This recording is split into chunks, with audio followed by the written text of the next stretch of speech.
is the Lord, that I should obey his voice to let Israel go?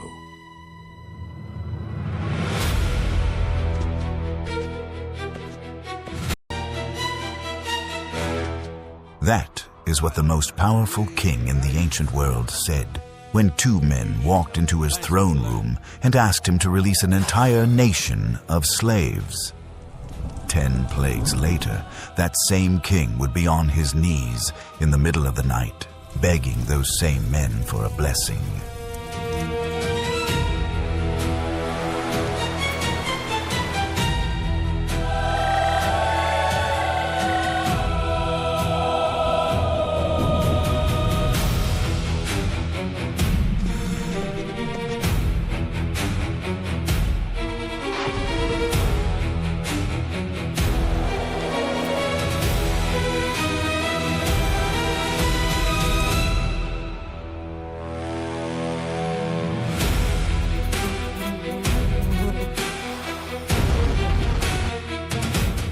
This is the true story of how God broke the most powerful empire on earth, one plague at a time. Water turned to blood. Frogs crawled into the king's own bed. Fire fell from the sky. A darkness so heavy it could be felt paralyzed the entire nation for 3 days. And then came the night no Egyptian would ever forget. Do you not yet know that Egypt is destroyed? His own court turned against him. His own magicians admitted they were outmatched. And still, Pharaoh refused. Until midnight came.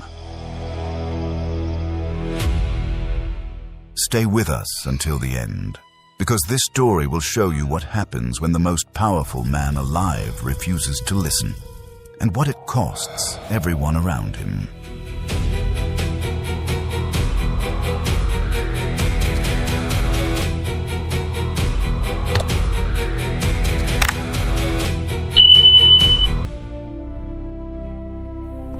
Thousands of Israelites bent under the Egyptian sun, hauling mud and stacking bricks across an endless construction site in Pi-Rameses. But one man had come back to Egypt.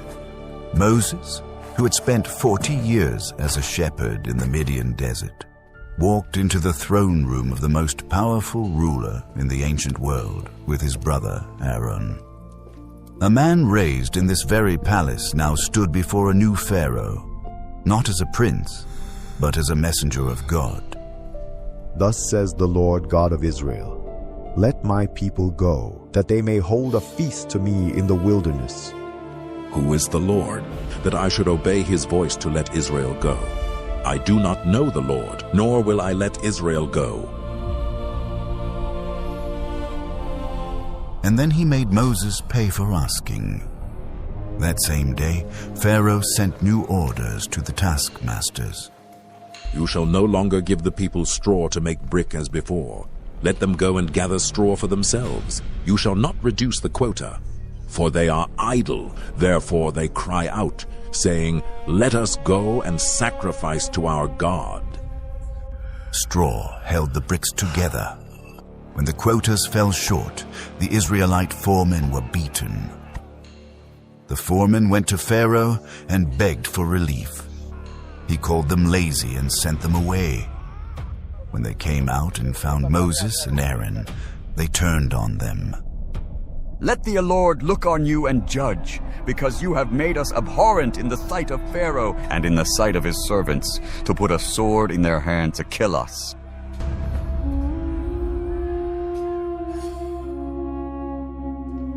He turned back to God. Lord, why have you brought trouble on this people? Why is it you have sent me? For since I came to Pharaoh to speak in your name, he has done evil to this people. Neither have you delivered your people at all. Now you shall see what I will do to Pharaoh. I am the Lord. I have heard the groaning of the children of Israel, whom the Egyptians keep in bondage, and I have remembered my covenant. I will bring you out. I will rescue you. I will redeem you with an outstretched arm. I will take you as my people, and I will be your God." Moses brought this message to the Israelites, but they could not hear it. They were too broken, too exhausted from the work. The children of Israel have not listened to me. How then shall Pharaoh heed me? For I am of uncircumcised lips. God did not reassure him. He redefined him. "See, I have made you as God to Pharaoh, and Aaron your brother shall be your prophet. I will harden Pharaoh's heart and multiply my signs in the land of Egypt. But Pharaoh will not heed you, so that I may lay my hand on Egypt, and the Egyptians shall know that I am the Lord." Moses and Aaron went back to Pharaoh. Aaron cast his rod on the ground, and it became a serpent. Pharaoh called his wise men and sorcerers, and they did the same thing. But Aaron's rod swallowed theirs. Pharaoh's heart grew hard. His magicians had matched the sign. God told Moses to meet Pharaoh at the river in the morning. The Egyptians worshipped the Nile as Hapi, the giver of life. Everything Egypt was, the river made possible. By this you shall know that I am the Lord. I will strike the waters of the river with the rod in my hand, and they shall be turned to blood. Moses raised the rod and struck the water right in front of Pharaoh. Every drop in Egypt turned to blood. Pharaoh's magicians did the same thing, and Pharaoh walked back into his palace without a word. 7 days passed. If you refuse to let them go, I will smite all your territory with frogs. They shall come into your house, into your bedroom, on your bed, into your ovens, and into your kneading bowls. The frogs came. They covered everything. Heket, the frog goddess, was sacred in Egypt. Now her creatures were a plague. Pharaoh's magicians did the same thing, bringing up even more frogs. But making frogs was one thing. Removing them was beyond their power. For the first time, Pharaoh called for Moses. Entreat the Lord that he may take away the frogs from me and from my people, and I will let the people go. Accept the honor of saying when I shall intercede for you. Tomorrow. Let it be according to your word, that you may know that there is no one like the Lord our God. Moses prayed. The frogs died everywhere, in the houses, the courtyards, and the fields. Dead frogs piled up across the land, and the smell was unbearable. The relief came, and Pharaoh broke his promise. God told Moses to have Aaron strike the dust of the ground.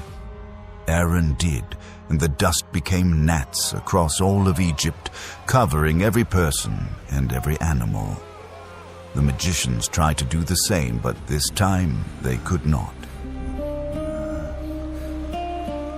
Is the finger of God. Pharaoh ignored them, but the men who had matched Moses, sign for sign, had just admitted they were outmatched. From this point on, they never challenged Moses again. God sent Moses to meet Pharaoh at the water the next morning. This time, the message carried something new. I will send swarms of flies on you and your servants, on your people, and into your houses. And in that day I will set apart the land of Goshen, in which my people dwell, that no swarms of flies shall be there. I will make a difference between my people and your people. The flies came the next day. Thick swarms filled Pharaoh's house, his servants' houses, and the entire land. But in Goshen, where the Israelites lived, not a single fly. Go, sacrifice to your God in the land. It is not right to do so. for we would be sacrificing the abomination of the Egyptians to the Lord our God. If we sacrifice before their eyes, will they not stone us? Some of the animals the Israelites would sacrifice were considered sacred by the Egyptians.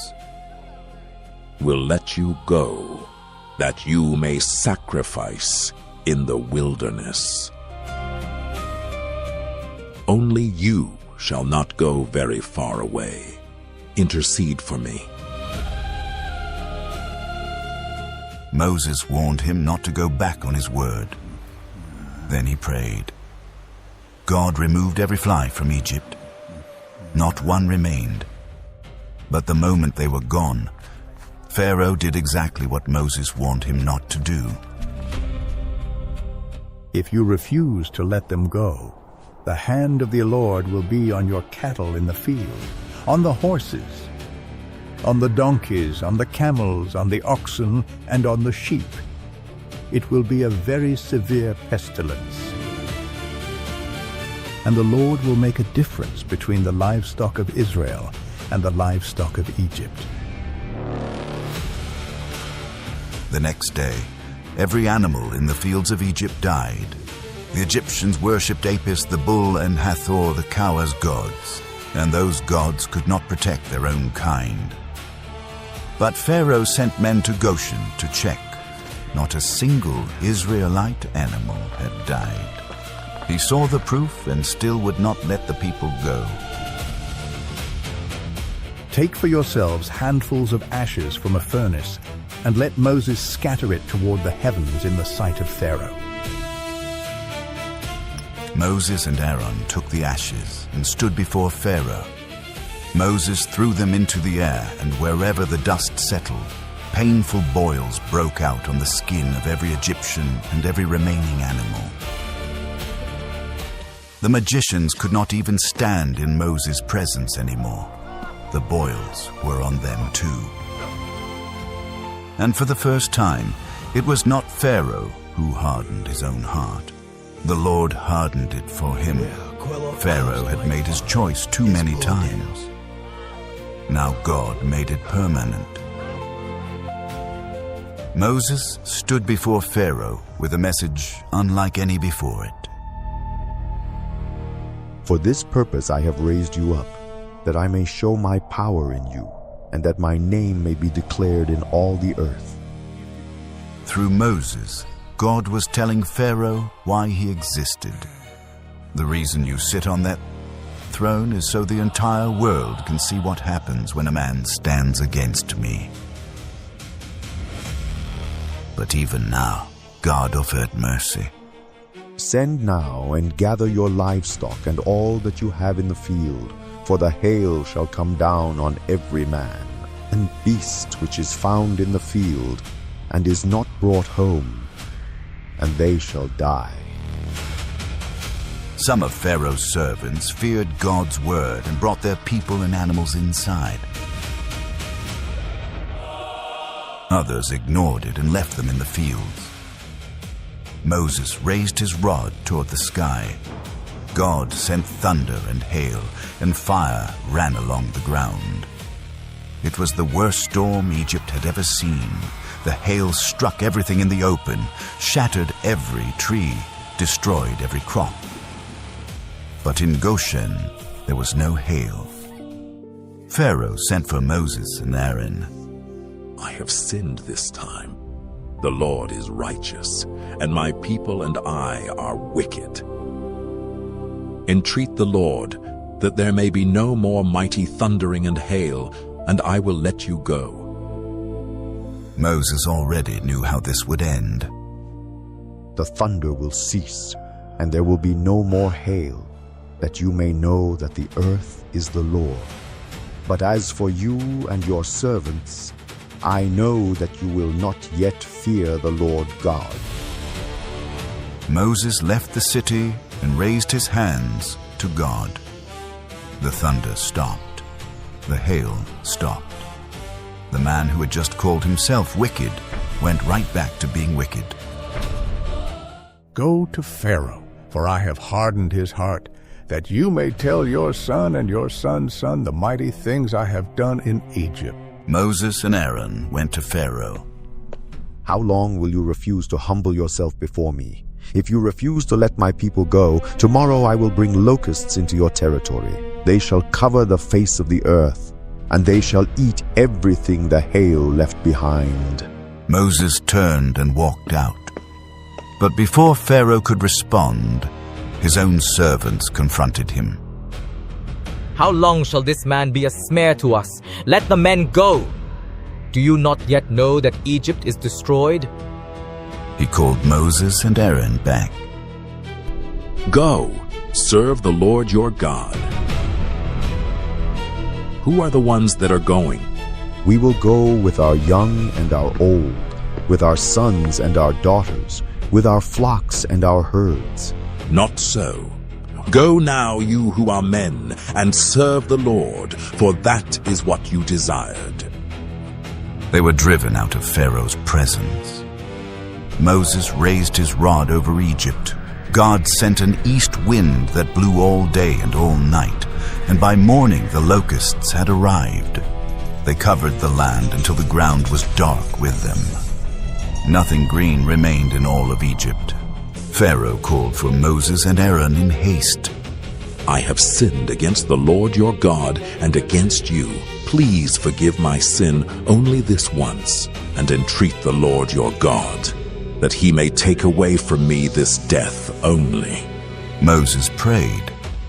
God sent a powerful west wind that swept every locust into the Red Sea. Not one remained, but God had already closed the exits behind Pharaoh. Moses raised his hand toward the sky. A thick darkness covered all of Egypt, so heavy it could be felt. For 3 days, no Egyptian could see another person. No one moved from where they were. Ra, the sun god, was the supreme deity of Egypt. For 3 days he went dark. But in Goshen, the Israelites had light in their homes. Pharaoh called for Moses. His position had been crumbling plague by plague. First, he had tried to keep the Israelites in Egypt. Then he tried to keep the families. Now he gave up everything except one thing. Go, serve the Lord. Only let your flocks and your herds be kept back. Let your little ones also go with you. Our livestock also shall go with us. Not a hoof shall be left behind. The Lord hardened Pharaoh's heart. Get away from me. Take heed to yourself and see my face no more. For in the day you see my face you shall die. You have spoken well. I will never see your face again. 9 plagues had struck Egypt. Pharaoh had not broken, but Moses was not finished. God had given him one final message to deliver before he walked out.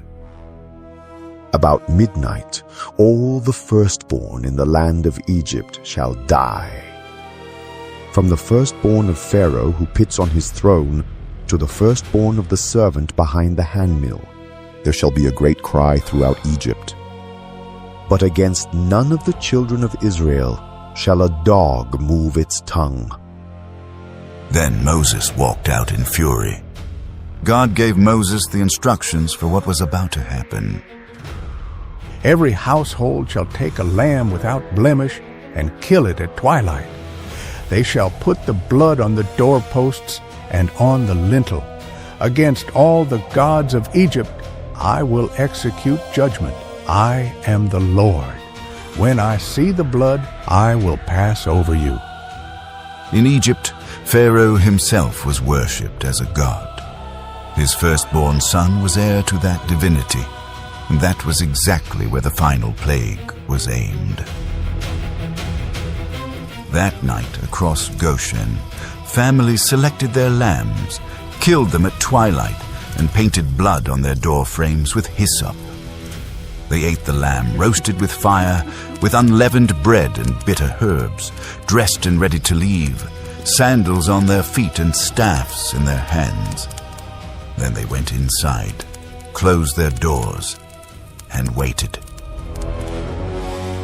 At midnight, the Lord struck every firstborn in the land of Egypt, from Pharaoh's own son to the child of the lowest prisoner in the dungeon, even the firstborn of the livestock. Pharaoh rose in the night. His servants rose. All of Egypt rose. A cry of grief filled the land, because there was not a single house where someone had not died. Pharaoh called for Moses and Aaron by night. Rise, go out from among my people, both you and the children of Israel, and go, serve the Lord as you have said. Also take your flocks and your herds, as you have said, and be gone, and bless me also. The man who once asked, "Who is the Lord?"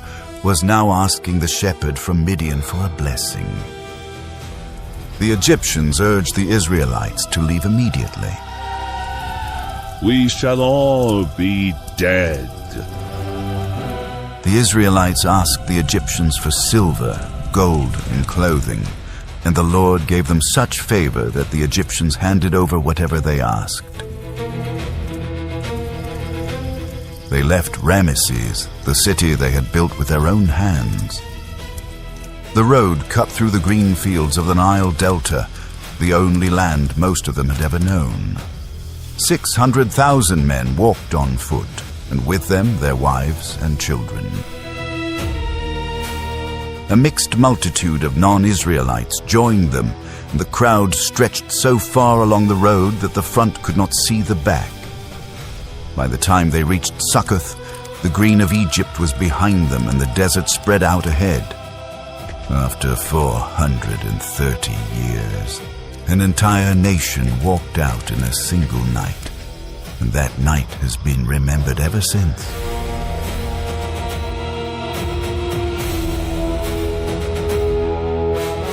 Pharaoh asked, "Who is the Lord?" And God answered with 10 plagues that dismantled every god Egypt worshipped, one by one. But this story is not just about ancient Egypt. It is about what happens when pride refuses to bend.